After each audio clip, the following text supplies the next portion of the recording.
요셉이 죽고 나서 출애굽기 1장에는 이스라엘 민족의 상황을 이렇게 적고 있습니다. 이스라엘 자손은 생육하고 불어나 번성하고 매우 강하여 온 땅에 가득하게 되었더라. 이 말씀만 보면 요셉 이후에 야곱의 가문이 얼마나 하나님의 큰 은혜를 받았는지를 알 수 있는 대목입니다. 생육하고 불어나서 강하고 온 땅에 가득하게 되었다라는 것입니다. 이 말씀으로 끝났다면 아주 좋았을 뻔했는데 말씀이 이어집니다. 8절에 요셉을 알지 못하는 새 왕이 일어나 애굽을 다스리더니 라고 적고 있습니다.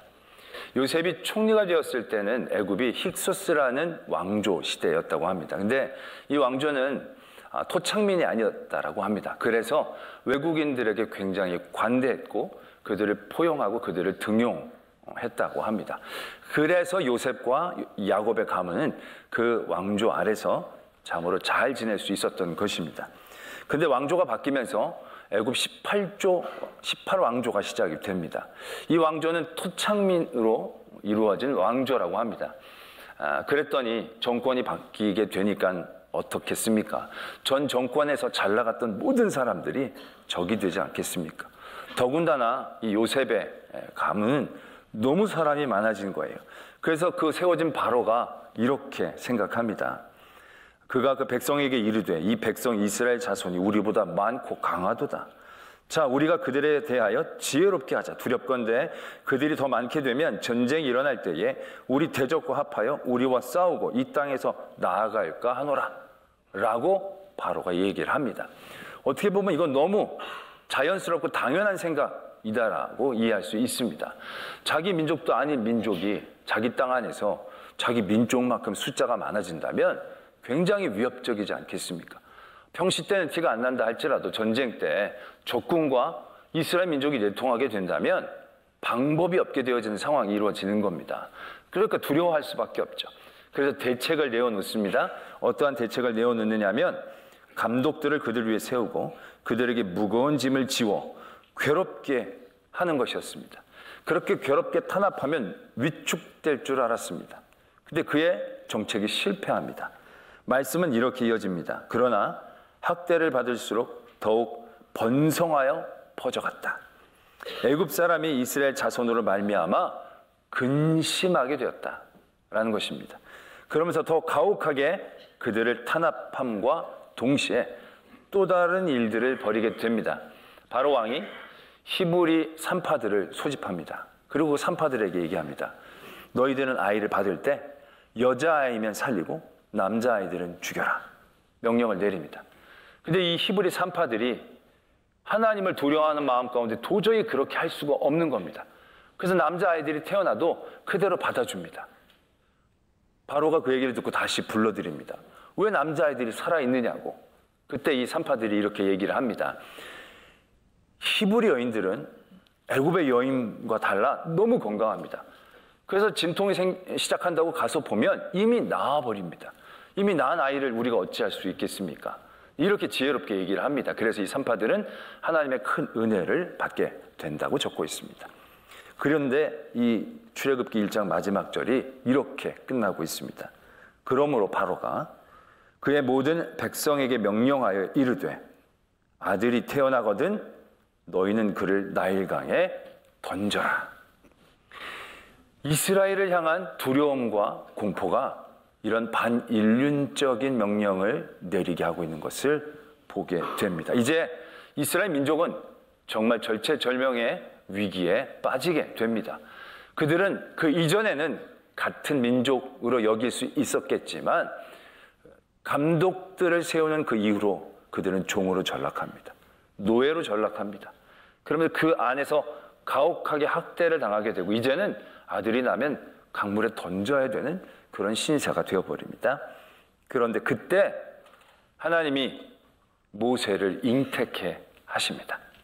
아므람과 요게벳 그 두 사람에게 모세는 기쁨이고 축복의 소식이었을 것입니다.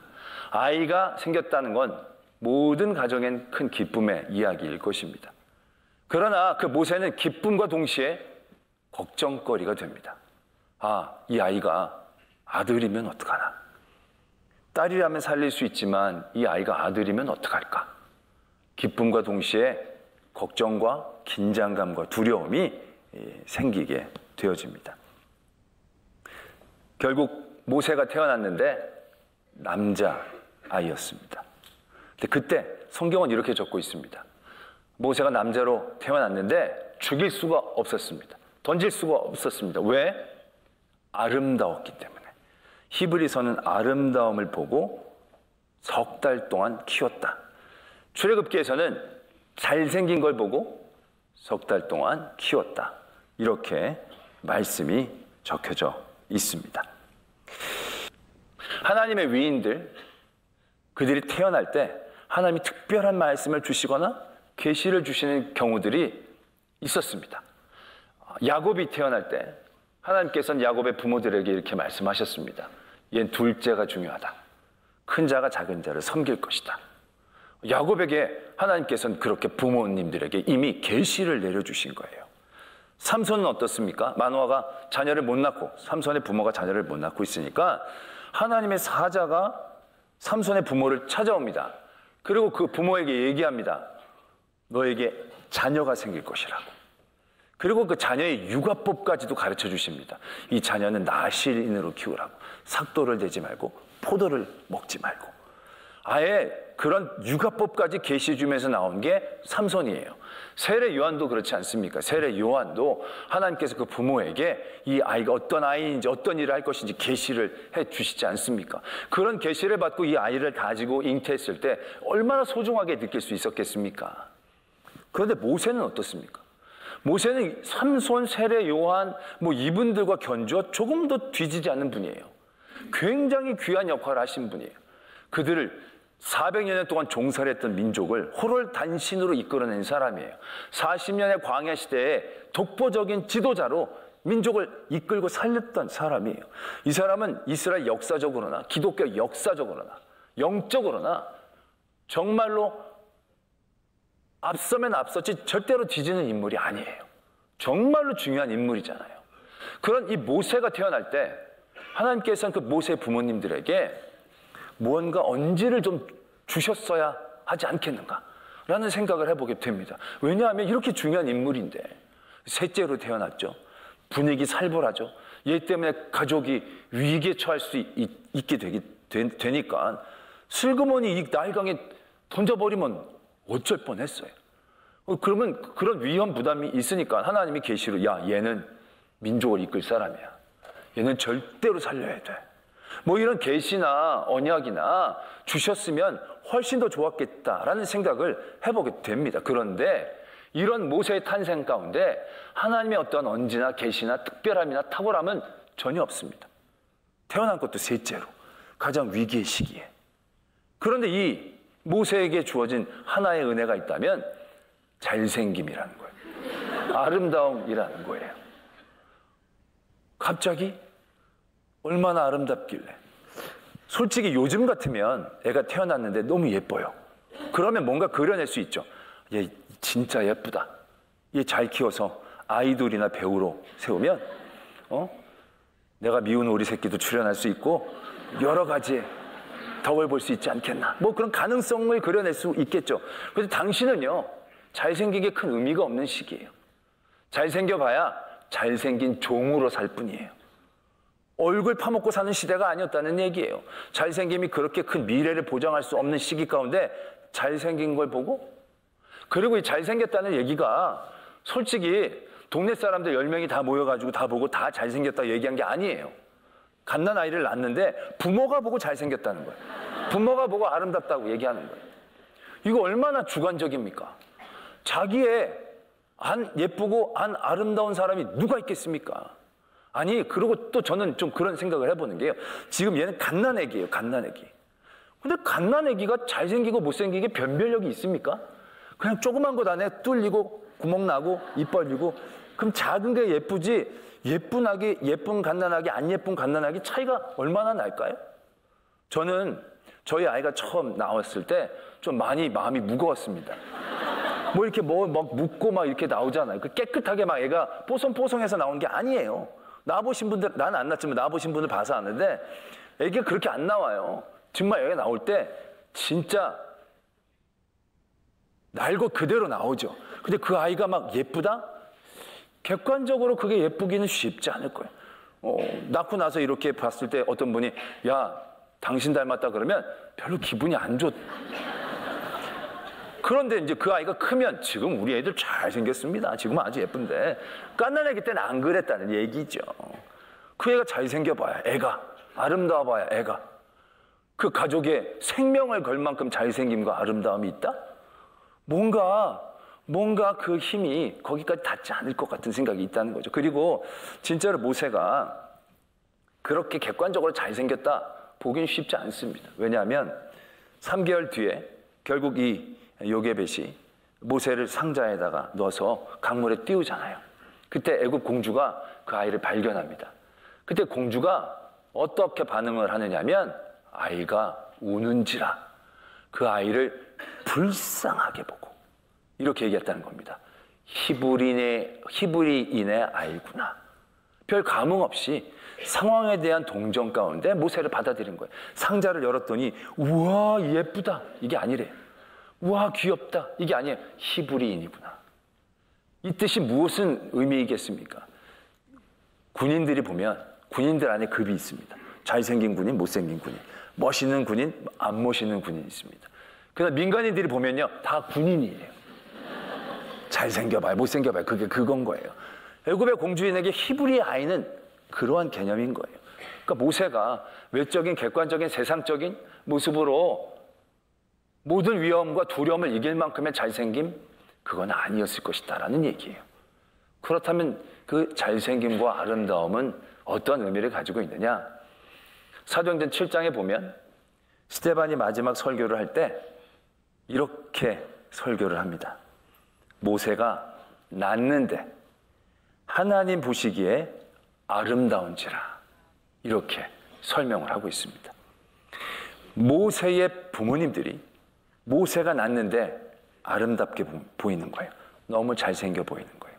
이건 세상적인 아름다움, 세상적인 잘생김만으로 되어지는 일이 아니라는 거예요. 모세는요, 모세의 부모님들은 이 아이가 하나님께로부터 온 아이이기 때문에 아름답게 보려고 했다는 거예요. 이 위기의 시기에, 이 어려운 때에, 셋째로 어떻게 보면 안 태어났으면 더 좋았을 법한 이 시기에 하나님은 이 아이를 왜 우리에게 주셨을까? 낳자마자 강에 버리라고 주셨을까? 그런 생각하지 않게 될 수 있었다는 거죠.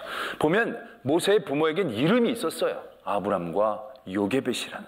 근데 오늘 말씀은 그 이름이 아니라 부모라고 적고 있는 거예요. 왜? 이 부모에게 주어진 모세는 탁월하고 특별하게 시작한 아이가 아니었기 때문에 그냥 여타 모든 가정이 평범하게 아이를 갖고 평범한 순서에서 낳는 그 아이 그 모습으로 이 가정에 주신 것이기 때문에 그러나 그것조차도 그들이 만들어낸 아이가 아니고 그들이 선택한 아이가 아니고 하나님이 주신 아이임을 이 부모들은 고백할 수 있었기 때문에 그 아이가 아름답게 그 모든 두려움을 이겨낼 만큼 아름답게 다가올 수 있었다라는 것입니다. 오늘 히브리서의 말씀은 모세의 부모님의 그 믿음을 오늘 우리가 담기를 원하고 계신다는 겁니다. 이 아이에게 특별한 계시, 언약은 없습니다. 똑같이 태어난 거예요. 그러나 똑같이 태어났다라고 받아들이지 않는 거예요. 모든 자녀와 마찬가지로 이 자녀도 하나님이 그 가정에 주신 귀한 자녀이기 때문에 이 아브람과 요게벳은 그 자녀를 그 믿음의 눈으로 보기 시작한 거예요. 하나님 왜 아이를 지금 이때의 아들로 이곳에 우리 가정에 주시는 것입니까? 지금 바로는 죽이려고 하고 얘를 던질 수밖에 없는 이 위기 가운데 우리 가정에 주신 의미는 무엇입니까? 하나님이 이 아이에게 품고 계신 뜻은 무엇입니까? 그 마음으로 아이를 보았을 때 던져낼 수가 없었던 거죠. 그래서 그 아이를 품고 그 뜻을 기다리고 하나님을 바라봅니다. 3개월 정도 시간이 지나게 되지만 답을 얻을 수는 없었어요. 이 아이가 앞으로 어떠한 일을 할지 하나님은 그들에게 꿈으로 계시로 알려주시질 않은 거예요. 그런 가운데 이 모세의 부모들은 결단하게 됩니다. 더 이상 우리가 품고 있는 것은 이 아이와 우리에게도 옳지 않다는 것을 깨닫는 거죠. 그리고 나서 아이를 자기 손으로 던지는 게 아닙니다. 하나님께 맡깁니다. 하나님께 그 해답을 맡겨드리는 그러한 일들을 행하게 됩니다. 그 상황을 잘 묘사한 찬양이 있습니다.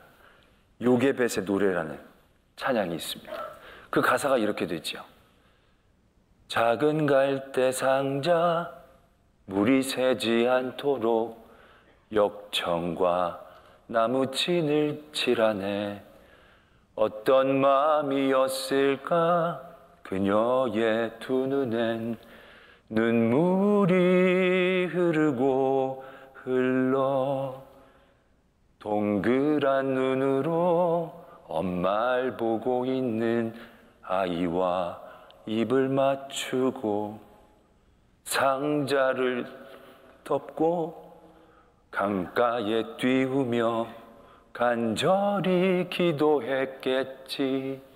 정처 없이 강물에 흔들흔들 흘러내려가는 그 상자를 보며 눈을 감아도 보이는 아이와 눈을 맞추며 주저앉아 눈물을 흘렸겠지. 너의 삶의 참 주인, 너의 참 부모이신 하나님 그 손에 너의 삶을 맡긴다. 너의 삶의 참 주인, 너를 이끄시는 주 하나님 그 손에 너의 삶을 드린다. 이게 요게벳의 마음이었다는 거죠. 아니요, 각 잡고 부른 것도 아닌데 박수를 치시면 너의 삶의 참주인, 너의 참 부모이심을 요게벳은 고백하고 있었다는 거죠. 자기 자녀라면 고민했겠죠. 강물에 던질까 말까. 그런데 이 모세의 부모는요, 하나님이 주신 아이로 모세를 바라볼 수 있었다는 것입니다. 너의 참 부모이시고 너의 참 주인이신 하나님이 너에게 분명히 뜻이 있을 터인데 그것이 무엇일까? 그들도 알 수 없었기에 상자를 만들어 강물에 띄었습니다. 그리고 미리암에게 시킵니다. 어떻게 되는지 보고 오너라. 모세의 부모의 마음을 우리는 바라보면서 그런 생각을 해보게 됩니다. 초대교회 성도들에게 예수 그리스도가, 믿음이라는 것이 모세와 같은 모습이지 않았을까라는 것입니다. 그들에게 예수 그리스도는 모세처럼 축복으로 다가왔을 것입니다. 아무것도 아닌 나에게 하나님의 아들이신 예수님이 찾아오셔서 그분을 믿게 되었다는 것은 놀라운 기쁨이고 축복이었을 것입니다. 그러나 결국 그 예수 그리스도, 그 믿음이라는 이 이름이 그들을 긴장시키는 상황이 되어집니다. 예수 그리스도를 버리지 않으면 그들의 모든 것이 위협당하는 그런 시간 가운데 그 성도들이 내몰리게 되는 겁니다. 그때 많은 성도들 고민했을 겁니다. 내게 찾아오신 이 귀한 믿음, 예수 그리스도의 이 이름. 그러나 나를 위협하는 위협을 이기기에는 너무 내 믿음 평범한 것이 아닐까? 내 믿음 너무 연약한 것이 아닐까? 그런 마음 가운데 그들의 믿음을 살포시 강가에 버리는 그런 이들도 있었을 것입니다. 내 믿음이란 게 사도들의 믿음처럼 대단한 믿음도 아니었고, 사도 바울처럼 엄청난 일을 했던 것도 아니고, 엄청난 은사를 받아서 지금 내가 예언하고 계시를 받는 것도 아니고, 아니 꿈속에 하나님이 나타나셔서 믿음을 버리면 안 된다, 예수 그리스도의 이름을 내려놓으면 안 된다 말씀하시고 하관해 주시는 그런 기억도 없이 그냥 나는 가랑비에 젖듯이 그렇게 전하는 말씀을 들었는데 마음이 편하고 마음이 하나님이 나를 사랑하신 것 같은 고백이 들어서 눈물 한 방울 흘리고 이 믿음을 내가 고백했는데 너무 내가 가진 믿음은 연수도 짧고 능력도 없어 보이는 연약한 것인데 이 바로의 명령 같은 두려움들을 이겨낼 수 있을까? 그런 성도들이 분명히 있었을 것입니다. 그러나 그들 성도들 가운데에서도 모세의 부모와 같은 마음을 가진 분들이 있었다는 겁니다. 그들이 받은 예수 그리스도의 이름은 아주 능력 있거나 화려하진 않지만 그것이 세상에서 어떠한 능력을 발휘하고 어떠한 결과물을 만들어낸 것과 상관없이 그 이름은 하나님이 주신 것이기에 아름답게 보려고 했다. 내가 만들어내고 내가 공부해서 발견해낸 것이 아니라 나는 아무것도 한 것이 없는데 하나님이 선물처럼 내게 주신 은혜이기 때문에 그것이 세상의 액면가로는 굉장히 능력 없어 보이고 작아 보일지라도 그 어떤 것보다도 아름답다라는 믿음으로 그 믿음을 바라볼 수 있었을 때 얘기는 달라지고 있었다는 것이죠. 예수님이 그렇지 않습니까? 예수님이 이 땅에 말구유에 태어나셨어요. 나사렛에서 자라셨어요. 갈릴리한 시골 동네에서 성장기를 보내셨어요. 그러나 그분이 그런 세상적인 포장이 허술하고 연약하다고 예수님이 아름답지 않은 건 아니에요. 예수님이 나사렛에서 자랐기 때문에 덜 아름답고 예루살렘에서 자랐으면 더 아름다운 게 아니에요. 예수님은 세상에서 어느 곳에 태어나도 아름다운 거예요. 하나님의 아들이시니까. 예수님이 세상에서 아무것도 안 하셔도 가장 강한 분이에요. 하나님의 아들이시니까. 우리가 기도해서 100억을 얻는 믿음이 있고 기도해서 1000만 원을 얻는 믿음이 있어요. 100억을 얻는 믿음이 더 아름답고 1000만 원을 얻는 믿음은 덜 아름다운 것을 의미합니까? 아니라는 거예요. 믿음은 다 아름다워요. 그 믿음이 세상에서 어떤 역할을 하든 어떠한 능력을 발휘하든 무엇을 소유하고 소유하지 않게 하든 상관없이 그 믿음 자체가 하나님이 주신 것이기에 그 믿음은 그 무엇보다도 아름다움, 잘생긴 것이다라는 걸 바라볼 수 있어야 한다라는 것입니다. 우리의 믿음 생활에서도 마찬가지입니다. 우리가 우리의 믿음을 바라볼 때 그렇게 생각할 때가 많아요. 내가 가지고 있는 게 너무 작아 보여. 내 믿음이 너무 연약하고 연수가 너무 짧고 내 믿음 별로 아름답지 않다라고 생각을 해요. 그건 여러분들이 바라보는 느낌이에요. 모세가 셋째로 태어났다고 큰일 못하는 것입니까? 모세가 형이 있고 동생이 있어서 앞으로 아무것도 하지 못하는 것입니까? 아니잖아요. 바로가 다 아들 죽이라고 하는 험악한 시기에 가정 애매기를 내고 태어났기 때문에 얘는 아무것도 못하는 애 아니잖아요. 그 모세의 부모는 어떤 상황과 어떤 환경 가운데 있을지라도 어떠한 세상적 조건 가운데 있을지라도 자녀가 하나님이 주신 자녀임을 믿음의 눈으로 보았을 때 그 아이가 아름다운 거예요. 그 아이가 죽일 수 없을 그 바로의 명령도 두려워하지 않게 할 만큼 하나님의 의미를 갖고 있었다는 것을 우리에게 보여주고 있다는 겁니다. 다윗이 골리앗과 싸우러 나갔을 때 두려워하지 않았습니다. 골리앗이 엄청 크고 강해서 모든 사람들이 다 두려워하는데 다윗은 두려워하지 않고 그 앞에 나갑니다. 무엇을 가지고 나갑니까? 자기가 가지고 있던 거 그대로 갖고 나가요. 사람들이 보기에 되게 누추해 보여요. 아니, 없어 보여요. 그냥 자기가 맸던 가방, 작대기, 물매, 이거 사람들이 다 애들 갖고 노는 것처럼 바라보는 거예요. 그런데 다윗은 이거를 갖고도 쫄질 않는 거예요. 왜? 이게 하나님이 자기에게 주신 것임을 알기 때문에 이것이 얼마나 강한지, 이것이 하나님의 은혜와 역사 가운데 어떻게 쓰임받을지 기대할 수 있었다는 거예요. 다윗이 그들의 모든 삶의 자리가 골리앗 앞에 절대로 나갈 수 없는 삶의 커리어였어요. 그런데 다윗은 그게 하나님이 자기에게 주신 은혜의 시간들로 바라보고 있었다는 거예요. 남들은 야 말째로 태어나가지고 형들은 안 하는데 맨날 난 목동으로 양만 채로 다니고 꾀죄죄하게 다니고 내 인생이 이게 뭔가 난 언제 해 뜨고 볕 뜰까. 그게 아니에요. 다윗은 그 시간이 하나님이 자기에게 주신 시간이고 하나님이 자기에게 주신 직분으로 알았을 때 최선을 다해서 아버지의 양을 돌보았다는 거죠. 그럴 때 사자와 곰의 발톱에서도 자기를 구원하신 하나님을 만나고 그 하루하루가 그에게 영적인 힘으로 쌓일 수 있었다는 거예요. 그러지 않았더라면 오늘 죽을 뻔했네, 오늘 되게 재수없네, 사자 만났네, 곰 만났네, 이러고 끝났을 거예요. 그러나 다윗은 그 모든 것이 하나님이 내게 주신 것으로 보았을 때 그것이 아름다운 것으로, 귀한 것으로, 강한 것으로, 아멘 하신 분 큰 복이 있을 줄 믿습니다. 그렇게 다가설 수 있었다는 거예요. 그럴 때 골리앗에게 나갈 때 두려워하지 않을 수 있었다라는 것입니다. 모세를 아름다움으로 볼 수 있었던 건 모세가 아름다워서가 아니라 하나님이 주신 모세를 바라봤기 때문입니다.